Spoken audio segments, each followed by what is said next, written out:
আল্লাহ হযরত আদম আলাইহিস সালামকে সৃষ্টি করলেন। সৃষ্টি করে সমস্ত ফেরেশতাদেরকে হুকুম করলেন আমার আদমকে সিজদা কর। আল্লাহ নিজে কোরআনে কারীমে বর্ণনা করেছেন, ওয়াইন কুল্লা লিল মালাইকাতি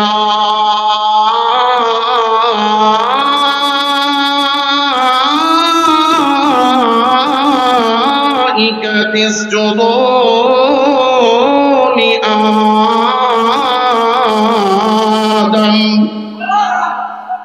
আমার আল্লাহ ডাক দিয়ে বলেন, ও ফেরেশতারা আমার আদমকে তোমরা সিজদা করো।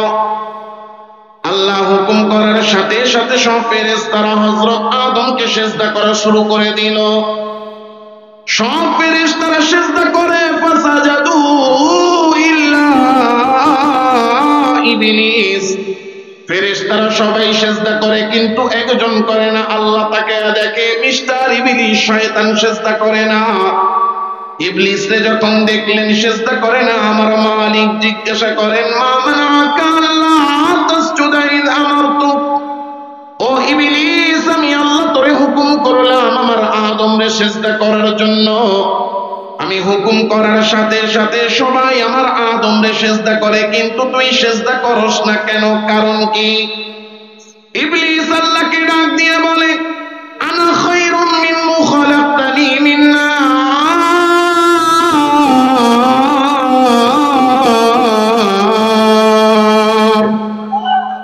আমার আল্লাহরে ডাক দিয়ে ইবলিস বলে, আল্লাহ আপনি আমারে বানাইছেন আগুন থেকে। আগুনের স্বভাব হলো শুধু উপরের দিকে যাওয়া। ওয়া খালাকতাহু মিন তিন। আদমরে বানাইছেন আপনি মাটি থেকে, মাটির স্বভাব হলো নিচের দিকে যাওয়া। তাই আগুন জ্বালাইবেন, দেখবেন আগুন জ্বালানোর সাথে সাথে আগুনের মাথা খালি উপরের দিকে দৌড়ায়। মাটি ধইরা ছাড়বেন, দেখবেন মাটি খালি নিচের দিকে দৌড়ায়। ইবলিস বলে, আল্লাহ আমারে বানাইছেন আগুন থেকে, আগুন থাকে উপরে, যেটা উপরে থাকে সেইটা হলো উত্তম। আদমরে বানাইছেন মাটি থেকে, মাটি থাকে নিচে, যেটা নিচে থাকে সেইটা হলো অধম। আমি উত্তম আগুনের তৈরি, এই জন্য আমি অধম মাটির তৈরি আদমের চেয়ে শ্রেষ্ঠ। উত্তম হয়ে আমি আমার চেয়ে নিকৃষ্ট অধম আদমকে সিজদা করতে পারি না। তাই আমি আপনার হুকুম হওয়ার পরেও আমি আদমরে সিজদা করি নাই, কারণ আমি আদমের চেয়ে উত্তম, আমি আদমের চেয়ে ভালো, আমি আদমের চেয়ে শ্রেষ্ঠ। আমার আল্লাহ বলে, হুকুম তো তোরে আদম করে নাই, সিজদা না করার দ্বারা আদমের কোনো অসম্মান হয় নাই। আরে অসম্মান তো হয়েছে, অসম্মান তো করেছিস তুই তারে, তোরে হুকুম করেছে যে, আর হুকুম তো তোরে আদম করে নাই, হুকুম করেছেন তিনি তোর মালিক, যিনি জোরে বলেন কে? হুকুম করছে কে? আল্লাহ হুকুম করলেন সিজদা করতে, আল্লাহর হুকুম অমান্য করছে। অসম্মান কি আদমকে করছে না আল্লাহকে করছে? আল্লাহ বলেন, আবা ওয়াস্তাকবার। হুকুম করলাম আমি আল্লাহ, হুকুম অমান্য করলি আমার। শুধু হুকুম অমান্য করলি না, ওয়াস্তাকবার, আবার অহংকারও দেখাইনি। আল্লাহর হুকুম মানতে না পারা এটা হলো একটা সাধারণ গুনাহ। কারণ আল্লাহর অনেক হুকুম আমরা মানতে পারি না। বহু হুকুম আছে আল্লাহর, আমরা মানতে পারি না। আল্লাহর সব হুকুম আমরা মানতে পারি। 5 ওয়াক্ত নামাজ হুকুম কার? আল্লাহ। এখন বলেন তো, আমাদের সমাজের আমরা যত মুসলমান আছি সবাই 5 ওয়াক্ত নামাজ পড়ি? জুমার দিন যেই পরিমাণ মুসল্লি মসজিদে থাকে, ওয়াক্তিয়া নামাজে অর্ধেক পাওয়া যায়। আর অর্ধেক তো দূরের কথা, ফজরের সময় গেলে 10 ভাগের 1 ভাগও পাওয়া যাবে না। তাই এটা কি প্রমাণ করে যে আমরা ঠিক মতো নামাজ পড়ি না? এখন দেখবেন এই নামাজ না পড়ার যে গ্রুপ, এর মধ্যে 2টা ভাগ আছে। একজনের সাথে রাস্তায় দেখা হয়েছে, ডাক দিয়া বললেন, ভাই চলুন, আজান দিয়া দিছে, নামাজটা পড়ি। তো দেখবেন সে বলবে, ভাই আপনি যান, আমি আসতেছি। ও আসবে না ভাগবে? এ কথা কয় না। দেখবেন আরেক গ্রুপ বলবে, শরীরটা বেশি ভালো লাগতেছে না, আপনি যান, আমি বাসায় পইরা লম। ও পড়বে না ফাঁকি মারবে? কারণ আরেক গ্রুপ আছে, আপনারা কি বলবে, নামাজ তো পড়তাম, কাপড়টা ভালো নাই। এখন আপনি তাদেরকে প্রশ্ন করেন, এই যে নামাজটা যে পড়েন না, কাজটা কি ঠিক? এমন প্রশ্ন আমরা করি না? এখন তিনি উত্তর দিচ্ছে, না আসলে কাজটা ঠিক না, নামাজটা পড়া দরকার, কিন্তু নামাজটা আসলে পড়া দরকার, পড়তে পারি না, পড়বো। এর দ্বারা বোঝা যায় সে যে নামাজ পড়তেছে না এটা গুনাহ, এই গুনাহকে সে গুনাহ মনে করে, নিজেকে অপরাধী মনে করে। আল্লাহর কোন হুকুম অমান্য করে নিজেকে গুনাহগার মনে করলে তার গুনাহ তো হবে ঠিক, কিন্তু সে বেঈমান হবে না, ঈমানটা থাকবে। ঈমান থাকবে, নামাজ পড়ে নাই, আল্লাহর হুকুম অমান্য করছে, এই জন্য তাকে জাহান্নামে যাইতে হবে, এতে কোনো সন্দেহ নেই, জাহান্নামে চলতে হবে। কিন্তু তার ঈমান যাবে না, বেঈমান হবে না, ঈমানদার থাকবে, মুসলমান থাকবে। কিন্তু আল্লাহর হুকুম মানে না, আবার অহংকার দেখায় কয় আমি নামাজ পড়বো না তো কি হইছে, এমন বলেন না, আছে না নাই? দেখবেন এলাকার মধ্যে কিছু পাতি নেতা থাকে, এদের খেয়া দেয়া কোনো কাজ নেই, কাজ একটাই, চায়ের দোকানের টেবিল গরম করা। কথা কয় না? আছে না নাই? এলাকার মধ্যে ভালো মন্দ কাজ করবে না, খালি সারাদিন কাজ একটাই, সেটা হলো যে ভালো কাজ করে তার সমালোচনা কেমনে করা যায়। ইমাম সাহেব ভালো কথা বলে, ইমাম সাহেবের বিরুদ্ধে সমালোচনা। এলাকার যারা মুরব্বী আছে তারা মিলে একটা ভালো কাজ করবে, মসজিদ চালাচ্ছে, সুন্দর করে মসজিদের কাজ করবে, সে কাজে সহযোগিতা করবে না, বৈশা বৈশা খালি তাদের সমালোচনা, এমনি করলো অমনি করলো, আমারে ডাকলো না, ওরে ডাকলো না। আছে না নাই? এই ধরনের কিছু পাতি নেতা আছে, এদের খেয়া দেয়া কাজ নাই, খালি চায়ের দোকানে বেঞ্চ গরম করে, এক হাতে নেয় একটা চায়ের কাপ, আর এক হাতে নেয় একটা কয়েল, কয়েল নিয়ে ধোয়া উড়ায়, পুরো এলাকা বইরালায়।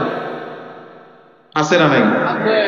এখন রাস্তা দিয়ে হেঁটে যাচ্ছে ইমাম সাহেব, দেখে সালাম দিছে, আসসালামু আলাইকুম মেম্বার সাহেব, চলেন নামাজটা পড়ি, আজান তো দিয়ে দিচ্ছে।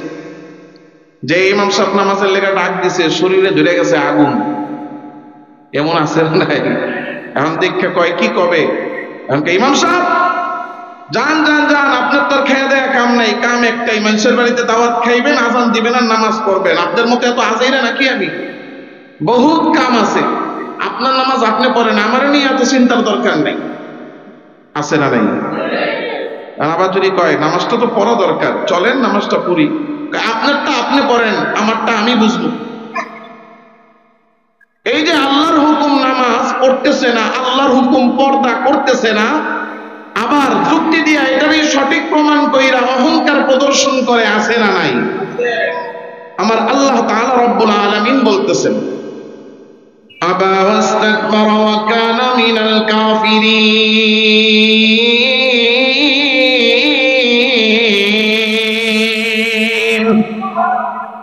মালিক বলে আমি আল্লাহর হুকুম যদি কেউ অহংকার দেখায় অমান্য করে, আল্লাহর হুকুম মানতেছে না, আবার অহংকার দেখায় বলে এটাই ঠিক, যা করতেছি ভালো করতেছি, আল্লাহ বলে আল্লাহর হুকুম অহংকার দেখিয়ে অমান্য করবে, যে বেঈমান হয়ে যাবে সে।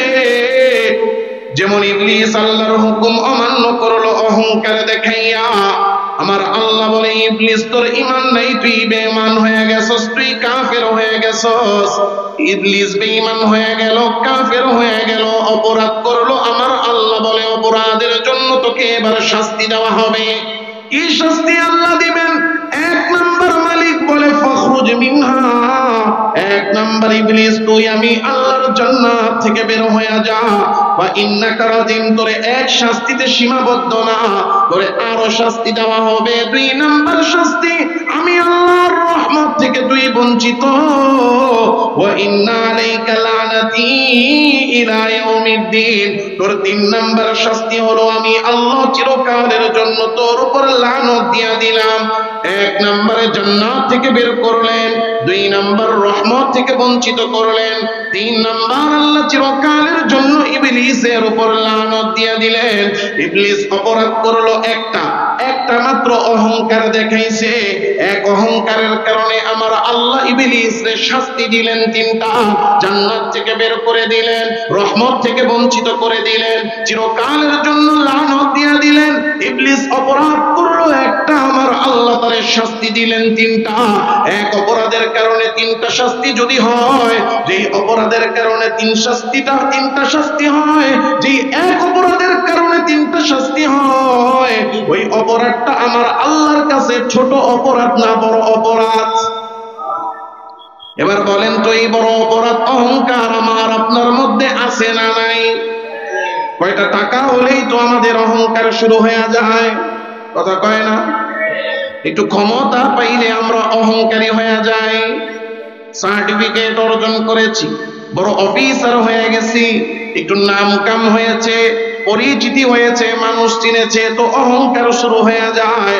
আমার আল্লাহ বলে, বান্দা না না, দুনিয়ার মধ্যে অহংকার করে চলো না। কেন তুমি অহংকার করে চলো? একটু টাকা হইলে এমন অহংকার করে রাস্তা দিয়ে চলি, হাঁটার সময় এমন ভাব নিয়ে হাঁটে, দেখলে মনে হয় যেন তার পা মাটিতে পড়ে না, সে যেন হাওয়ার মধ্যে উইরা উইরা হাঁটে।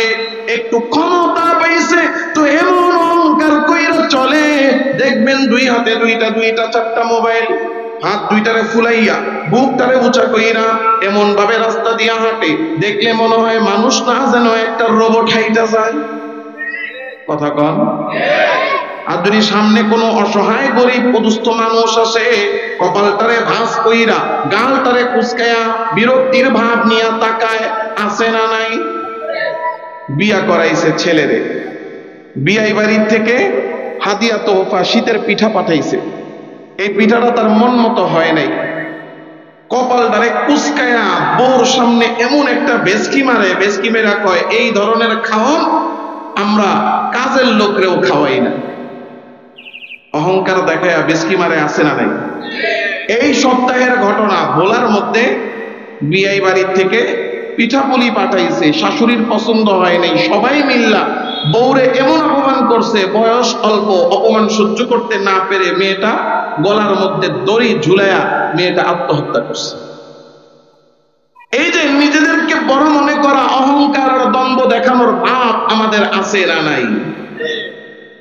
আমার আল্লাহ ডাক দিয়ে বলেন, লা তুসাইর খাদ্দাকা লিন্নাস।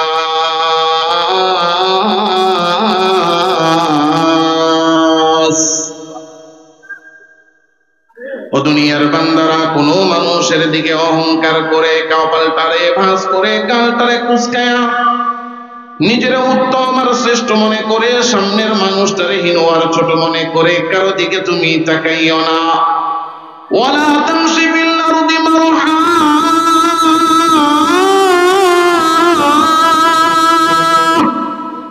জমিনের মধ্যে যখন চলবা অহংকার আর দম্ভ করে তুমি চলো না।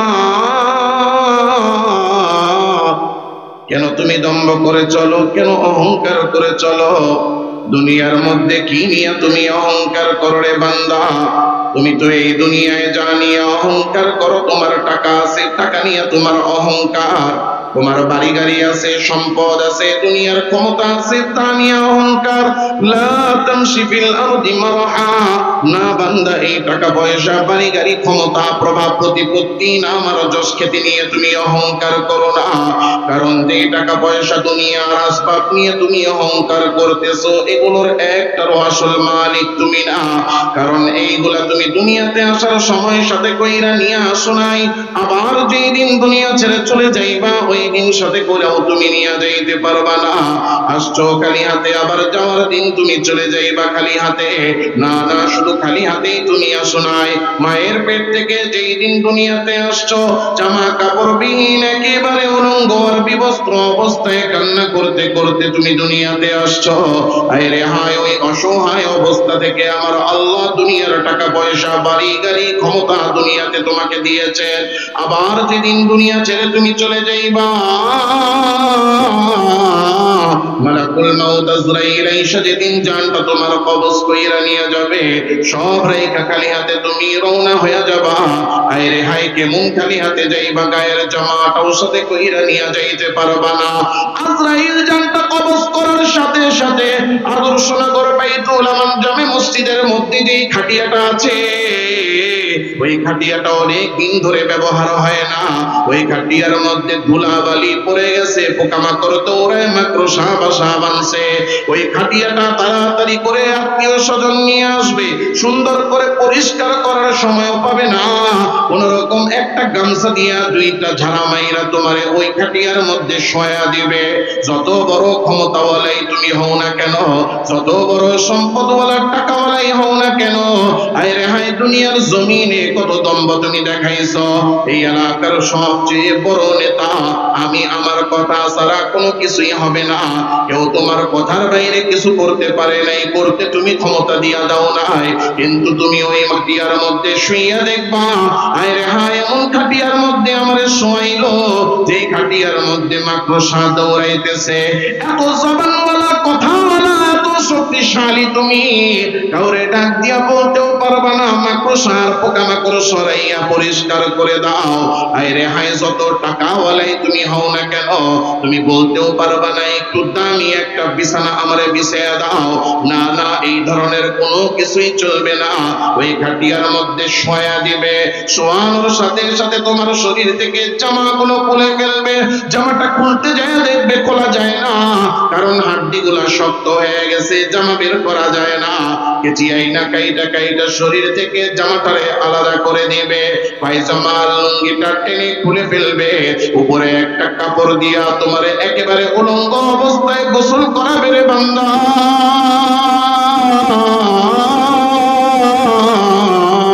তুমি যত ক্ষমতাওয়ালাই হও না কেন বলতে পারবা না আমারে কাপড় পরাও, যত ধনী তুমি হও না কেন বলতে পারবা না আমার আলমারির ভিতর থেকে নতুন ব্র্যান্ডের ইনটেক জামাটা আইনা আমারে পরাও, না না না তুমি বলতে পারবা না, এমনকি একটা কাফনের কাপড় চাইবা সেই ক্ষমতাও তোমার থাকবে না, পাড়া প্রতিবেশী আত্মীয় স্বজন বন্ধু বান্ধব মায়া করে দয়া করে তোমার কাফনের কাপড় পরাইলে তোমার কপালে কাফনের কাপড় জুটবে, নাইলে কাফনের কাপড় তোমার কপালে জুটবে না রে বান্দা। তাইলে অহংকারটা করো কি নিয়া, অহংকার করো কি নিয়া, আসছো খালি হাতে, যাওয়ার দিন যাইবাও খালি হাতে, দুনিয়ার মধ্যে থাকবা যতদিন এই দুনিয়ার আসবাব গুলো তোমার ততদিন, কিন্তু এইগুলা নিয়েও আসলে নিয়ে যাইতেও পারবা না, কারণ এইগুলার একটারও আসল মালিক তুমি না, যেই জিনিসের মালিকই তুমি না, ওই টাকা পয়সা বাড়ি গাড়ি ক্ষমতা যেইগুলার মালিকই তুমি না, ওই জিনিস নিয়ে গর্ব করা অহংকার করা তোমার সাজে না, এইগুলো নিয়ে যদি গর্ব করতে হয় গর্ব করতে পারেন তিনি, এই সব কিছুর মালিক যিনি, আর এই সব কিছুর মালিক তো আর কেউ না শুধুমাত্র একজন, জোরে বলেন কে? ওয়ালাহুল কিবরিয়া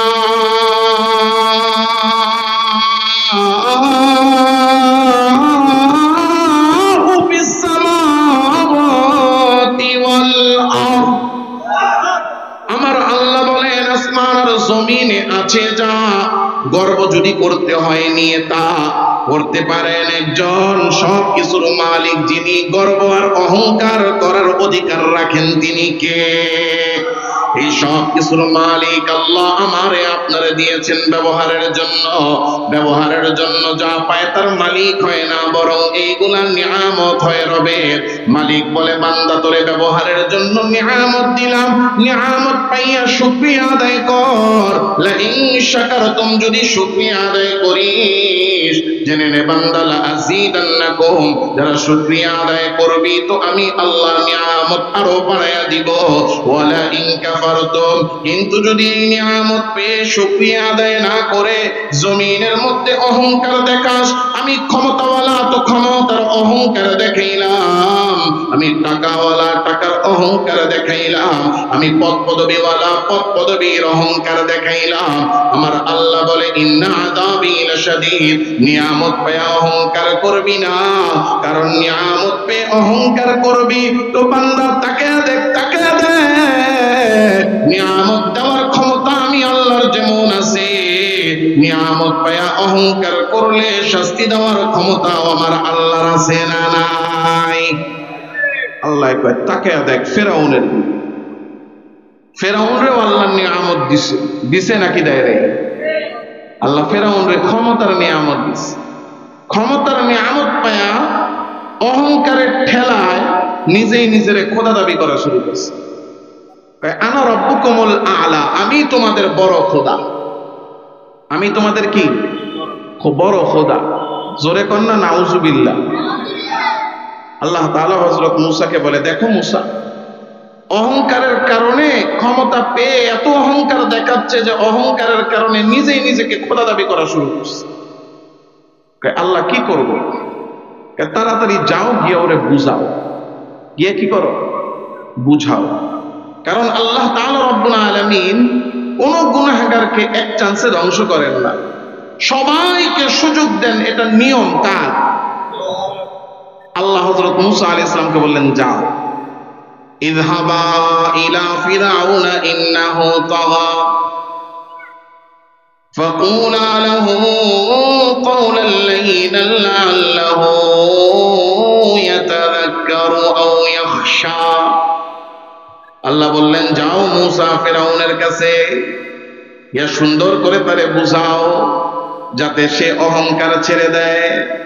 হযরত মূসা আলাইহিস সালাম গিয়া বুঝাইছেন, কিন্তু বুঝতো মানে না। উল্টা হযরত মূসারে মিথ্যাবাদী বইলা অহংকার দেখাইয়া বের করে দিছে। আল্লাহর কাছে এসে বলে, আল্লাহ খুব সুন্দর করে দাওয়াত দিলাম, মানে তো না, কি করব? আল্লাহ তাআলা রব্বুল আলামিন বলতেছেন, মানে যেহেতু না, তাহলে কথারে অস্বীকার করা যায়। আপনি একটা কথা বললে এটা আমি মানি না বলা যায়, কিন্তু যে জিনিস দেখাবেন ওইটারে অস্বীকার করা যায়? কথা কয় ঘুমায় রয়েছেন নি? যাক না, আছেন তো? এখনই যদি ঘুমায় যান, কুয়াকাটা হুজুর এলে পরে কি হইবে? এটা তাকবীর দেন তো জোরে। আপনি দাঁড়ান দাঁড়ান দাঁড়ান দাঁড়ান, এমন জোরে তাকবীর দিবেন যাতে আশেপাশে বুঝে যে না, এখানে সবাই জাগবা। পারবেন ইনশাআল্লাহ? লিল্লাহি তাকবীর। এই আওয়াজটা কই থাকে? হুজুর একটু খোসায় খাসায়া দেখেন না, ডিব্বার মধ্যে যখন না থাকে তখন কি করে, ওই চামচটা ঢুকে কোনার থেকে চিপায়া চাপায়া চিপায়া চিপায়া বের করছে। কি কথা কয়?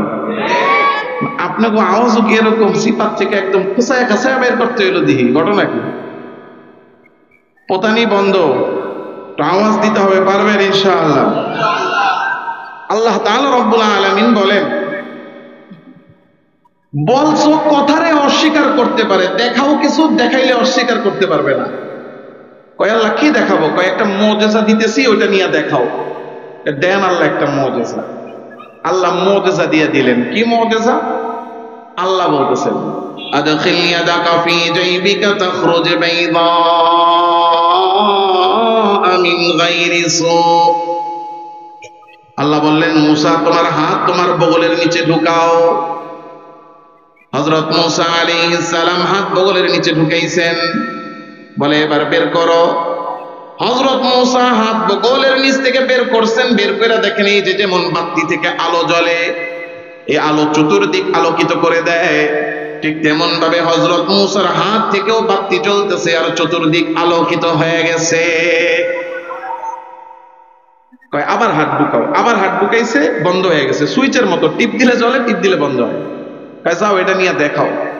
মূসা আলাইহিস সালাম গিয়েছে ফিরআউনের দরবারে, মুজিজা দেখায়া বলতেছে, আমার আল্লাহ সত্য রব, তিনি মুজিজা দিয়েছেন, প্রমাণ। এটা দেখে ফিরআউন কয়, আইসো মিয়া বেলকেবাজি নিয়া, এসব জাদু মাদু দিয়া কাজ হবে না, যাও ভাগো। মূসা আলাইহিস সালাম কি আল্লাহর কাছে বিচার দেয়, আল্লাহ মুজিজা তো একটা দিছেন, মুজিজা নিয়ে গেছি, মাইনা ইমান আনবে দূরের কথা, ইমান তো আনে না, উল্টো আমার টিটকারি মেরা বের করে দিচ্ছে। আল্লাহ বলেন, মুজিজার একটু নরম হয়ে গেছে, আর নরমে যখন কাজ না হয় তখন কি করতে হয়? শক্ত করতে হয়। আর শক্ত জিনিসের নাম কি? জোরে কন্যা। আল্লাহ জিজ্ঞাসা করেন, ওমা তিলকা বিয়ামিনিকা ইয়া মূসা, তোমার ডান হাতে যেন কি দেখা যায় মূসা? বলে হিয়া সাই, আল্লাহ এটা আমার লাঠি। আতাওয়াক্কাউ আলাইহা ওয়া আহুশু বিহা আলা গানামি, এই লাঠি দিয়ে আমি রাস্তা চলি, আমার বকরির জন্য গাছ থেকে পাতা পারি, বকরিগুলোরে চড়াই। ওয়ালিয়া ফিহা মাআরিবু উখরা, আর অনেক কাজে এই লাঠি ব্যবহার করি। আমার আল্লাহ বলে, আরো একটা কাজ আমি বাড়ায়া দিলাম। আলকিহা ইয়া মূসা, এই লাঠি মাটির মধ্যে ছাড়ো। ফাআলকাহা, হাতের লাঠি মাটির মধ্যে ছেড়েছেন। ফাইদা হিয়া হাইয়াতুন তাসা, লাঠিটা মাটিতে পড়ার পরে আর লাঠি নাই, সাপ হয়ে দৌড়ানো শুরু করে দিয়েছে। এত ভয়ঙ্কর সাপ দেখে হযরত মূসা অন্তরের মধ্যে ভয় পেয়ে গেছে। আল্লাহ তাআলা ডাকে বলেন, লা তাখাফ খুযহা, ভয় পেও না, সাপটারেই ধরো। সানুঈদুহা সিরাতাহাল উলা। হযরত মুসা বলে, আল্লাহ দুর্মুনি সাপই না দেখা যায়, কামড় দিব না? ধরো, ভয়ের কোনো কারণ নাই, আছেন কে সাথে? আল্লাহ তাআলা আবার পুনরায় সাপরে লাঠি বানায় দিল। বলে, আল্লাহ এবার কি করবো? এটা নিয়ে যাও। হযরত মুসা আলাইহিস সালাম লাঠি নিয়ে ঠক ঠক ঠক ঠক ঠক ঠক করে যেতেছে। ফেরাউনের দরবারে ঢুকছে। ফেরাউন দীক্ষা কয়ে আবার আইছে। টিটকারি মারার চান্স পাইছে নাকি পায় নাই? দেখবেন এক শ্রেণীর লোক আছে, এরা সারাদিন বৈশা থাকে। ওই যে শুরুতে বললাম না, চায়ের দোকানে এক শ্রেণীর লোক থাকে, এদের খায়া দেয়া কাম নাই। সারাদিন কি গরম করে? টেবিল গরম করে। এর শত্রুতা হইলো, ধরেন মসজিদের ইমাম সাহেবের লগে, ধরেন এর নামাজে ডাকছে কেডা? মসজিদের সেক্রেটারি সাহেব, সভাপতি সাহেব, ক্যাশিয়ার সাহেব, অথবা ধরেন মসজিদ কমিটির একজন হেরে আজকে নামাজে ডাকছে। এখন ওনার তো ভিতরে ভিতরে তার উপর রাগ। এখন পরের দিন আবার যাইতেছে, দেখছে ইমাম সাহেব লগে আছে। আস্তে আস্তে হাইটা হাইটা ইমাম সাহেব আর ধরেন কমিটির যে সদস্য বা সভাপতি সেক্রেটারি আস্তে আস্তে হাইটা যাইতেছে। দেখছে, দিকে সালাম দিছে, আসসালামু আলাইকুম মেম্বার সাহেব। ও আগের দিন সালাম দিছে, আর আজকে আর কিছু কয় না, কারণ কালকে তো একটা খেডি মারছে, এর লেগে আর আজকে কিছু কয় না। দুজন নরম নরম হয়ে হাইটা যেতেছে। এখন মেম্বার দেখছে যে কালকে তো আমারে তোমরা মারছো, আজকে আমি তুম করে মারব। এখন দেখে কয়, ইমাম সাহেব কি ও এরলে করতে এলেন, এত আস্তে আস্তে হাঁটেন, ঘটনা কি? কোন বাড়িতে দাওয়াত খাইছেন? কি খাওয়াটা খাইছেন হুজুর? খাওয়ার ঠেলায় ঠিক মতো হাঁটতেও পারেন না, খোসা মারে আছে না নাই? এখন এই দিন তো গেল, পরের দিন আবার হুজুরে আইছে। এখন হুজুরের লগেও রাগ। এখন হুজুরের দূর থেকেই দেখছে, আরে এই মেম্বার সব তো এখনো চেয়ার গরম করতেছে। কালকে আস্তে আস্তে হাঁটছি, খোসা মারছে, আজকে তো আর আস্তে আস্তে হাঁটা যাবে না। আজকে ইমাম সব তাড়াতাড়ি হাঁটা শুরু করছে। যেই দেখছে তাড়াতাড়ি হাঁটতেছে, এবার ডাক দেয়া কয়, কেউ হুজুর এত তাড়াহুড়া কিসের? দাওয়াত কয়টা রাখছেন আজকে? এমন খোসা মারার তালে থাকে এমন লোক আছে না নাই? এলাকার ভিতরে এরকম থাকে। আমি হুজুর দিয়া বুঝাইলাম, কারণ হুজুর গৌরী কেউ কিছু কয় তাহলে কেউ রাগ করে না। আর যদি এলাকার অন্য কারো কারো দিয়ে উদাহরণ দিতাম তাহলে আবার অনেকে রাগ করত। হুজুর করে যেমন চাই কোনো সমস্যা নাই। হ্যাঁ, আল্লাহু আকবার। তো ফেরাউনও মনে মনে চান্স যে মুসারে আজকেও একটা আইছে, আবার দেখি তুই একটু খোঁচা মারি। দূর থেকে কয়, মুসা ঘটনা কি? আজকে আবার আইছো, কি আনছো? আছে একটা। দেখাও, তুমি তো খালি বেলকি দেখাও, আজকে কি বেলকি আনছো, মারো। কয় যে আজকে কোনো বেলকি নাই, কিন্তু একটা মুজিজা আছে, ওটা দেখাইলে কিন্তু ভয় পাইবা। এজন্য যা বলি কথাটা মাইনা নাও, অহংকার ছাড়ো, আল্লাহর উপর ঈমান আনো। কয় এত কথা কইও না, তোমার কথা শোনার তো সময় নেই, কিছু দেখাইতে চাইলে তাড়াতাড়ি দেখাও। হযরত মুসা আলাইহিস সালাতু ওয়াস সালাম হাতের লাঠিটা ছাড়ছেন আল্লাহর হুকুমে। এই লাঠি সাবয়া ফনা তুইলা ফুস কইরা খালি ফেরাউনের চেহারাটার সামনে একটু খালি ছোবলের মতো বান দিছে। ফেরাউন এমন ভয় পাইছে। ফেরাউনরে আল্লাহ যেমন সমতা দিয়েছিল, শারীরিক সুস্থতাও দিয়েছিল। 40 বছরে ফেরাউনের পাতলা পায়খানা জ্বর ঠান্ডা হইতো না। আর ওই ফেরাউন সাপ দেখা এমন ভয় পাইছে যে এই সাপের ভয়ের কারণে তার পাতলা পায়খানা শুরু হয়েছে একটানা 40 দিন। ইমোটিল খেয়ে পেট শক্ত করে আসছে। আইসা কয় যে তুমি যেমন জাদু পারো, আমার কাছেও জাদুকর আছে, তারাও জাদু পারে। এরপরে জাদুকরদের সাথে খেললো, ওখানে হারলো। এরপর আল্লাহ তাআলা আযাব পাঠাইছে, এক একটা করে আযাব পাঠাই গিয়া বলে খালি, মুসা তোমার খোদারে বলো আযাব বন্ধ করতে। আল্লাহ আযাব পাঠাইছেন, তুফানের আযাব, এরপরে পঙ্গপালের আযাব, এরপরে উকুনের আযাব, এরপরে ব্যাঙের আযাব, এরপরে রক্তের আযাব। একটা করে আযাব আসে আর ও গিয়া খালি মাফ চায়। যে আল্লাহ আযাব উঠে আনে, আয়েশা কয় আমি সরাইছি, আমি খাদেছি। সর্বশেষ যখন দেখে কোনো উপায় নাই, আমি যাই করি ঘুরে ফিরে আল্লাহর কাছে ধরা। এখন আয়েশা কয় তাহলে মুসার কারণে খালি মুসার খোদা আযাব পাঠায়, মুসারে মেরা ফেলাম। অহংকার এত মারাত্মক যে কারো ভিতরে যদি অহংকার থাকে, অহংকারের কারণে সে কখনো গুনাহ থেকে ফিরে আসতে পারে না, উল্টো অহংকার তার গুনাহের পরিমাণকে আরো বৃদ্ধি করে। কি করা? মুসা আলাইহিস সালামকে মেরে ফেলবে। আমি সংক্ষেপ করে দিচ্ছি, আমার সময় শেষ প্রায়। এই জন্য হযরত মুসা আলাইহিস সালামকে মারার জন্য যখন কিনা ফেরাউন বাহিনী নিয়ে রওনা হয়েছে, গোপনে গোপনে, মুসা আলাইহিস সালাম জানেও না। কিন্তু মুসা না জানলে কি হবে, কেউ না জানলে কি হবে, জানেন কে? আল্লাহ খবর পাঠিয়ে দিয়েছে মুসা তোমারে মারার জন্য আসতেছে, তাড়াতাড়ি চলে যাও। মুসা আলাইহিস সালাম বনি ইসরাইলকে নিয়ে রওনা হয়ে গেছেন, মিশর ছেড়ে চলে যাবেন। রওনা হয়ে গেছেন, চলে যাবেন। যেই রওনা দিছে খবর গেছে ফেরাউনের কারণে, মুসা চলে যায়। কয় যে যাও, যেদিকে যায় ওইদিকেই যাও, আজকে আর ছাড় নাই, আজকে ধর্ম মারমু। হযরত মুসা আলাইহিস সালাতু ওয়াস সালাম বনি ইসরাইলকে নিয়ে রওনা হয়ে গেছেন, চলতেছেন। চলতে চলতে মিশরের রাস্তায় একেবারে শেষ গিয়ে নীল নদের সামনে আয়েশা হাজির হয়ে গেছেন।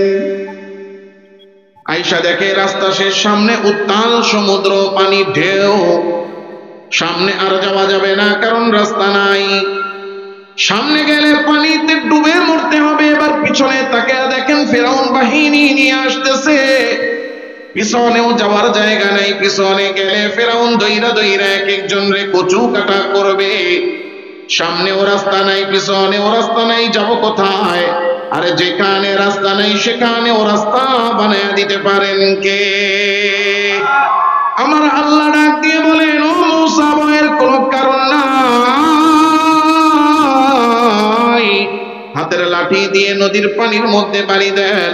হযরত মূসা পানির মধ্যে বাড়ি দিলেন, একটা করে বাড়ি দেন। আমার আল্লাহ পানি সরাইয়া নদীর ভিতরে একটা কইরা রাস্তা বানায়া দেন। হযরত মূসা রাস্তা পায়া 12টা রাস্তায় 12টা কবিলা নিয়ে নেমে গেছেন। চলতে চলতে হযরত মূসা যখন নদীর মাঝখানে, ফেরাউন তখন বাহিনী নিয়ে একেবারে নদীর পারে। আয়েশা দেখে রাস্তা, দেখাই ফেরাউনের চাল্লিরা বলা শুরু করছে, মহামান্য ফেরাউন, আপনি আসছেন এই জন্য রাস্তা হয়েছে। রাস্তা কি ফেরাউনের জন্য না মূসার জন্য? আমি এতক্ষণের ঘটনাটা সংক্ষেপেও যদি বলছি, কিন্তু আমার মূল পয়েন্টের জায়গাটা এই জায়গায়। এই রাস্তা কি ফেরাউনের জন্য না মূসার জন্য? আচ্ছা, ওই জায়গায় যারা উপস্থিত ছিল কেউ জানতো না যে এই রাস্তাটা কার জন্য। ধরে নিলাম সবাই মনে করছে এটা ফেরাউনের জন্যই হয়েছে, কিন্তু এই রাস্তা যে ফেরাউনের জন্য না মূসার জন্য হয়েছে, কেউ জানুক আর না জানুক, ফেরাউন জানতো কিনা?